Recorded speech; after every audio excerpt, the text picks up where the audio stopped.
My name is Johnny Crater. I'm a psychology major and I'm from Bixby, Oklahoma. I was adopted at birth by two older parents. My mom today is 61 years old and my dad is 82. So by all means, I grew up with grandparents.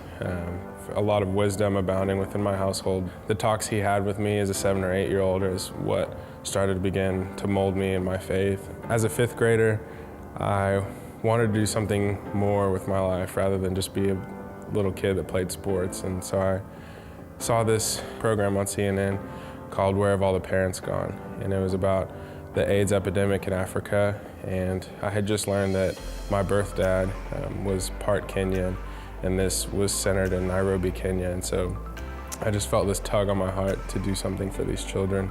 I decided that I was gonna give out free lemonade and ask for donations. And I set up a lemonade stand at Walmart one Saturday with a couple of friends and ended up raising $2,000 in 4 hours. From there, it just blew my mind. I was like, okay, I wanna do this for the rest of my life. Like, I don't even wanna go to school, I wanna raise money and help people. It went from just building orphanages to building wells in Tanzania, and ended up amassing almost $300,000 in 4 years. So by the time I was in 8th grade, I'd built 3 orphanages, I had built 40 wells, I had raised $10,000 in tsunami relief, I had done $20,000 in tornado relief, and just all over the place with whatever I felt God wanted me to do. Then I was kind of stuck. Over the past decade or so in this recession, my parents had lost a lot of money and couldn't afford to help me go to college anywhere, and I knew I was gonna have to pay for it on my own, so I was looking at the cheapest schools possible. I participated in a Quest Whole Person Scholarship event, but I didn't think ORU was even a possibility for me.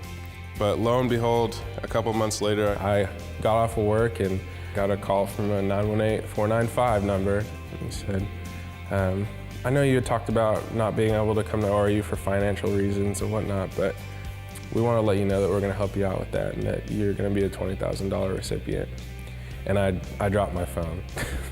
And he was sitting there trying to talk to me, and I was scrambling to pick up the phone, but tears were welling up in my eyes because once again, God was showing me that he loves me tremendously.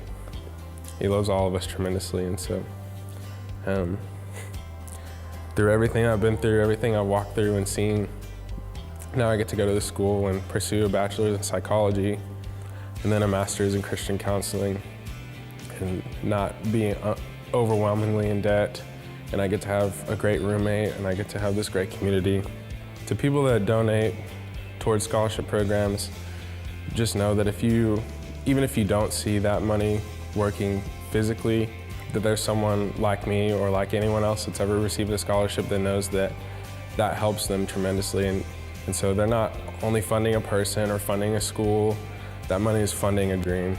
It's funding a reality and an ability for that person to go and do what God has called them to do.